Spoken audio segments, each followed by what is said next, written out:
భీష్ముడు కృష్ణుడి వైపు చూసి, శ్రీకృష్ణ, నాకెందుకు శక్తినిచ్చి ధర్మం గురించి చెప్పిస్తున్నావు, నీవే చెప్పొచ్చు కదా అని ప్రశ్నించాడు.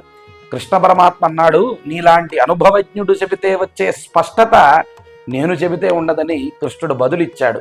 నేను చెబితే అది తత్వం, నీవు చెబితే అది తత్వద్రష్టం. తత్వాన్ని చూసిన వాడు దాని గురించి చెప్పాలే తప్ప తత్వం తన గురించి తాను చెప్పుకోదు. నేల తన సారాన్ని చెప్పగలదా? అందులో పండిన మొక్క చెబుతుంది ఎంత సారమో.